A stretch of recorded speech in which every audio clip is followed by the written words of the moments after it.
Next ఆ తర్వాత మీరు పరేషాన్ కానీ, ఇంటింటి రామాయణం కానీ, రామన్న యూత్ కానీ ఇలాంటివన్నీ ఒక్కొక్క మెట్టు ఎదుగుతున్నారు అనుకోవచ్చు. అవును, అంటే భీమదేవరపల్లి బ్రాంచ్ కంటే ముందే నేను పరేషాన్ సినిమా చేశాను. అంటే దీనివల్ల ఆబ్వియస్గా దానికి ఇంకొంచెం రెండోసారి చూసిన వాళ్ళకో తర్వాత కొంచెం ఓటీటీలో చూసిన అంటే వరుసగా ఏంటంటే ఇప్పుడు నాకు గుర్తించడానికి నాకు ఒక గుర్తింపు రావడానికి ఏంటంటే ఇవన్నీ బ్యాక్ టు బ్యాక్ రిలీజ్ అయినాయి. అవునవును అవును, అది ఒక 3 months బ్యాక్లోనే అవును అన్నీ వచ్చేసాయి వరుసగా రిలీజ్ అయినాయి. బలగం తర్వాత ఇంటింటి రామాయణం, పరేషాన్, భీమదేవరపల్లి బ్రాంచి, రామన్న యూత్ ఇవన్నీ వరుసగా రిలీజ్ అవుతూ వచ్చినాయి. అవును, రామన్న యూత్ మన అభయ్, అవును అభయ్ నవీన్ దానికి డైరెక్టర్. నవీన్ అతను డైరెక్టర్ అంటే మీకు ఫస్ట్ అనిపించింది అండి? ఫస్ట్ అంటే అతను యాక్టర్గా అతను స్ట్రగుల్ అవుతూ వెళ్తాను, చాలా కాలంగా అతను డైరెక్టర్ అవ్వాలనుకుంటున్నట్టు నాకు తెలుసు. అతను అంటే అభయ్ నవీన్ డైరెక్టర్ అని ఫస్ట్ నుంచే ఈ రామన్న యూత్ అని ఫేస్బుక్లో అవన్నీ చేసేటోళ్ళు కదా. ఓకే, అవును అది ఓకే కామన్గా అనిపించింది. కాకపోతే షాక్ అయిన విషయం ఏంటంటే వేణన్న బలగం, అవును అప్పుడు నేను ఒకసారి ఆఫీస్కి పిలిచాడు అన్న, స్టార్టింగ్లో దిల్ రాజు గారు ఆఫీస్కి పిలిచి ఒకసారి నాకు జబర్దస్త్ నుంచే పరిచయం అన్న. ఒకసారి ఫోన్ చేసి అంజీ ఒకసారి ఆఫీస్కి రా, దిల్ రాజు గారు ఆఫీస్కి రా అన్నాడు. దిల్ రాజు గారు ఆఫీస్ నన్ను ఎందుకు రమ్మంటాడు అనుకుంటా, ఆయన ఆర్టిస్ట్ ఆయన చూసుకుంటాడు కదా.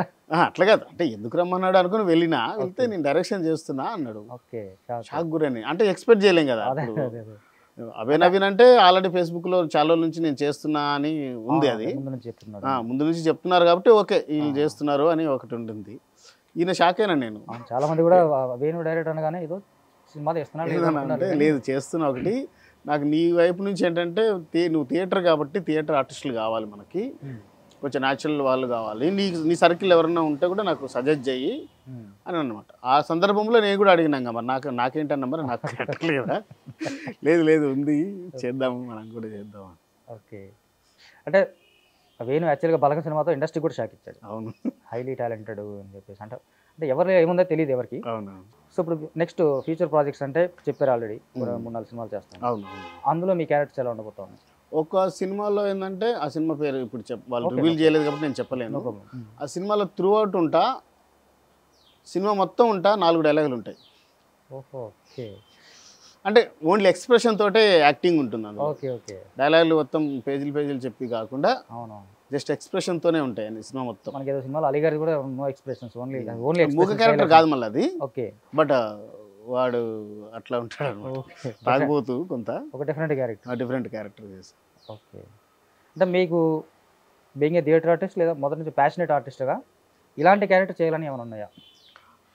నాకు కొంచెం నెగిటివ్ రోల్స్ కూడా చేయాలని ఉంది. నన్ను చూసి అందరూ కామెడీ రోల్స్ ఇస్తారు. ఓకే, జనరల్గా కామన్ పీపుల్ రోల్స్ కానీ, కామన్ పీపుల్ రోల్స్ కానీ, కామెడీ కానీ, పక్కింటి బాబాయ్ ఎదురింటి అబ్బాయో లేకపోతే జనరల్గా పల్లెటూరులో ఉండే రైతు ఇలాంటి క్యారెక్టర్లు ఇస్తారు. ఓకే, అది చేస్తున్నాను.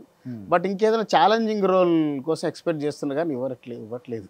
ఓకే, అంటే విలన్గా చేయాలనుకుంటున్నాను. అంటే కొంచెం నెగిటివ్ షేడ్స్ ఉన్న చేస్తే ఇంకా కొంచెం ఛాలెంజింగ్ ఎదుర్కోవచ్చు కదా. కొత్త క్యారెక్టరేషన్ ఎవరు ఇప్పుడు వరకు ప్లే చేయండి, అలాంటివి చేస్తే కొంచెం నేను నేర్చుకోవడానికి.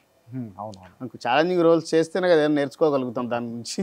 యాక్చువల్లీ మీ ఫీచర్స్ చూస్తుంటే ఒక తమిళ ఆర్టిస్ట్ కూడా దగ్గరగా ఉన్నారు. ఆ వైపు ఎప్పుడైనా నేను ఎప్పుడు ట్రై చేయలేదు. ఓకే,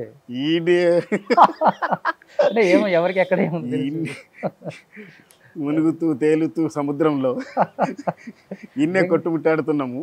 మళ్ళీ తమిళ కోసం అంటే ఏదైనా సక్సెస్ అయినప్పుడు వెళ్ళడానికి ఈజీ అవుతుంది. అవును, ఇక్కడ ఫ్యామిలీ రన్ చేసుకుంటూ సినిమాల్లో వెళ్తూ ప్రస్తుతానికి ఇక్కడే ఎదుగుతున్నారు. ఏదైనా దరి దొరికి ఇప్పుడు ఓకే, ఇప్పుడు ఈదడం మీన్స్ ఇప్పుడు ఓకే ఒక దరి దొరికింది అందరికి. ఓకే, ఒక చిన్న ఆర్టిస్ట్ ఉన్నాడు, ఓకే అంజైన ఆర్టిస్ట్ ఉన్నాడు, వీనికి ఇవ్వచ్చు క్యారెక్టర్ అని ఒక నమ్మకం అయితే వచ్చింది. భీమదేవరపల్లి మీ రిసీవింగ్ అంటే ఇందా చెప్పిన బెటర్ ఎక్స్పీరియన్స్ కాకుండా ఆ కుర్రోడు ఎవరో మీ సినిమాలు చూడలేదంటే అది కాకుండా మిగతా వాళ్ళందరూ బాగానే గుర్తుపడుతున్నారు. చాలా ఆఫీస్కి చాలా డైరెక్టర్లు కూడా నన్ను గుర్తుపట్టి రిసీవ్ చేసుకుంటున్నారు. నేను ఎక్స్పెక్ట్ చేయలేదు కూడా. ఒక్కొక్కసారి సరే నేను క్యాజువల్గానే మళ్ళీ ఆఫీస్కి వెళ్తున్నాను, ఎక్కడైనా వేరే వెళ్ళాలి కదా, నేను వెళ్ళకుండా అడగకుండా ఎలా ఇస్తారు మరి. వేరే ఆఫీస్ ఉంటే ఒక వెళ్ళి కనబడే డైరెక్టర్ గారిని కలుద్దామని వెళ్తే కూడా ఓకే వాళ్ళు నేను ఇంతకుముందు దానికి ఇప్పుడు చాలా మంచి ఎక్స్పీరియన్స్ ఎదుర్కొంటారు. అంతే కదా, వాళ్ళు కూడా ఆడిషన్ బాగా తప్పుద్ది కదా. చేస్తాడని కూడా క్యారెక్టర్ ఉంటే ఆఫర్ చేస్తారు ఇమీడియట్గా. లేదంటే కొత్త వాళ్ళైతే మళ్ళీ ఆడిషన్ చేసుకోవడం, పని చేయడానికి ఒక ఫీలింగ్ ఉంటుంది.